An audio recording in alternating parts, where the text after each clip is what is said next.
দরকার পড়লে এই কথাগুলো মিডিয়ার সামনে আমি বলবো, ওদের সব প্রশ্নের উত্তর দেবো, জানাবো সবাইকে যে আমার দোষের দায় আমার বাবার হতে পারে না।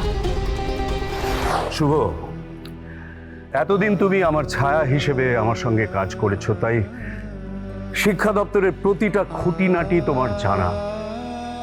দল এখন যাকে নতুন শিক্ষামন্ত্রী হিসেবে নির্বাচন করবে, আমি চাই তার সঙ্গেও তুমি কাজ করো, তাহলে সমস্ত দায়িত্ব সামলে নিতে তার সুবিধে হবে।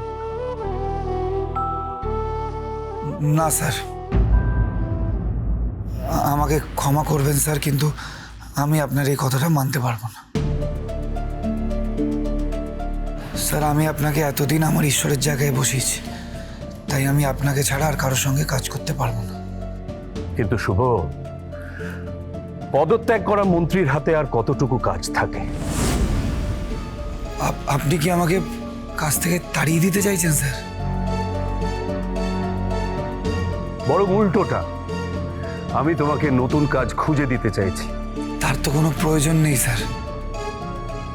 আমি এমনি চাই না যে আমার একটা ভুলের জন্য আপনি নিজের পদ থেকে পদত্যাগ করেন, কিন্তু আপনার সিদ্ধান্তের ওপর কথা বলার সামর্থ্য আমার নেই, তাই আমি কিছু বলতে পারছি না স্যার।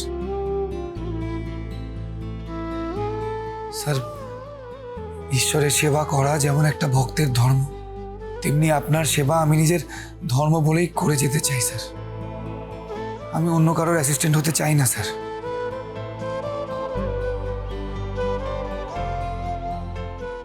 তার মানে শুধুমাত্র তোমার জন্য দুজন মানুষের জীবন নষ্ট হয়ে যাবে শাওন? তোমার বাবা যদি পদত্যাগ করেন, বীরুর জীবনটা তো নষ্ট হবেই, তার সঙ্গে শুভর জীবনটাও শেষ হয়ে যাবে। কেন জানো? ওর তো চাকরিটাই থাকবে না, আর শুভর যদি চাকরিটাই না থাকে তাহলে ওর পরিবার কি করবে? পথে বসে যাবে, একেবারে ভেসে যাবে। তুমি তো নিজের কানে শুনলে শাওন, শুভ তো আর কারোর বিয়ে হবেই না। তুমি কি এটাই চাও শাওন? সারাটা জীবন তোমার এই শুভ রাস্তায় রাস্তায় ঘুরে বেড়াক, বেকার হয়ে ঘুরে বেড়াক, তুমি এটা চাও? না, আমি চাই না, কিন্তু আর কিন্তু বলার কোনো সময় নেই। তুমি তাড়াতাড়ি যাও কি তোমার বাবাকে বলো যে তুমি বিয়েটা করবে, সময় থাকতে থাকতে তুমি সিচুয়েশনটা সামলাও, তুমি বাঁচাও, যাও।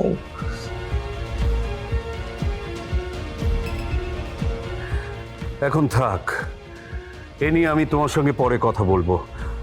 দরকার হলে প্রদীপের সঙ্গেও আমি কথা বলবো। তাতে লাভ নেই স্যার, কারণ আমি জানি বাবাও একই কথা বলে।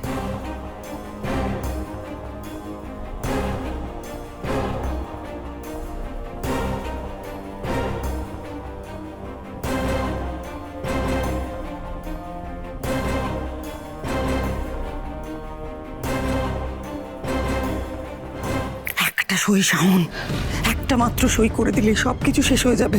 ভালো করে ভেবে দেখো, তোমার বাবা এত বছরে যা পরিশ্রম করেছে সব শেষ হয়ে যাবে। তোমার বাবার অর্জন করা সমস্ত সম্মান সব কিছু ধুলোয় মিশে যাবে। যাও, তোমার বাবাকে কি আটকাও?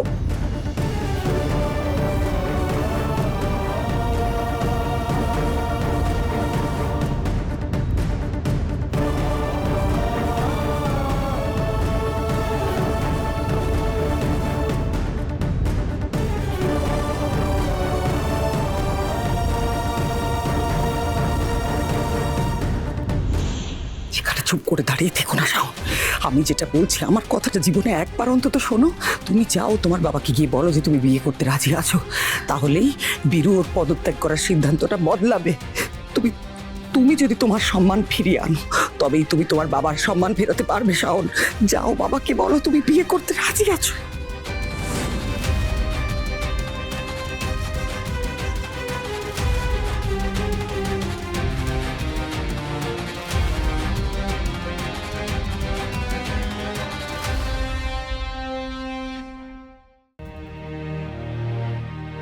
আমি কিন্তু মানুষকে সহজে বিশ্বাস করি না, কিন্তু তোমায় করেছি, কারণ আমি জানি তুমি আমার জায়গা নিতে পারবে।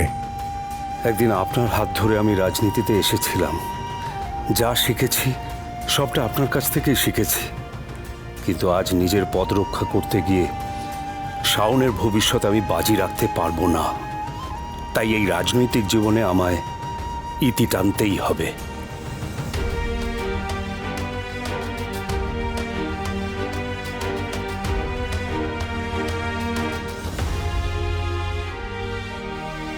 দাঁড়াও বাবা।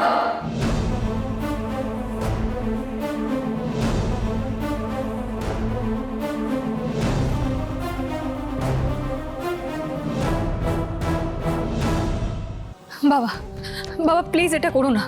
তোমার যখন কোনো ভুল নেই তাহলে অকারণে রিজাইন করবে কেন তুমি? আমি এটা চাই না। তোমার চাওয়া না চাওয়াতে কিছু হবে না শাওন।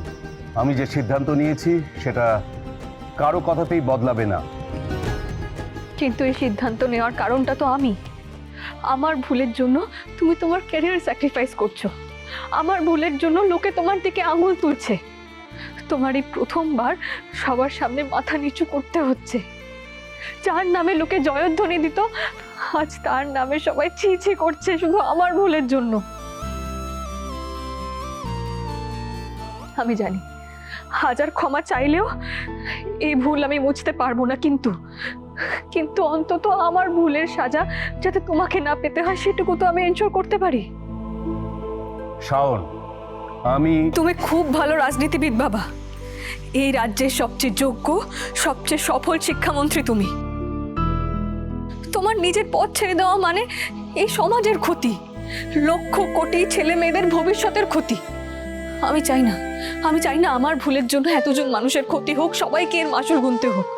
তুমি বুঝতে পারছো না শাওন, এখন আমি রেজিগনেশন না দিলে সবটা কিছুতেই সামাল দেওয়া যাবে না। কিন্তু স্যার, যদি রেজিগনেশন দিয়েও সামলানো না যায়, আবার যদি আপনার দিকে আঙুল ওঠে, তখন তো বাবা আর মেয়ে কথা বলছে, তার মধ্যে কেন তুমি কথা বলছো? প্লিজ, তুমি বীরুর পিএ হিসেবে তোমাকে যে শেষ কাজটা বীরু দিয়েছে সেটা দয়া করে একটু করো। সেটা খুব গুরুত্বপূর্ণ। প্লিজ তুমি এখন এসো। হ্যাঁ যাও শুভ, কাজটা সত্যিই জরুরি।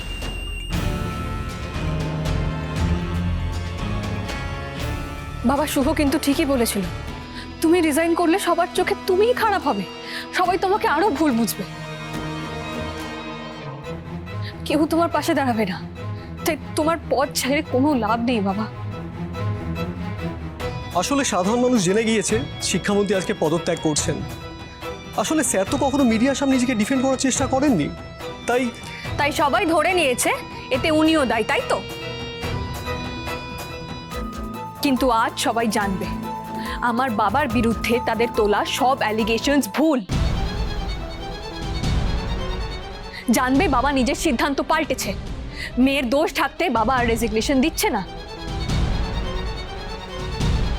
দরকার পড়লে এই কথাগুলো মিডিয়ার সামনে আমি বলবো, ওদের সব প্রশ্নের উত্তর দেবো, জানাবো সবাইকে যে আমার দোষের দায় আমার বাবার হতে পারে না।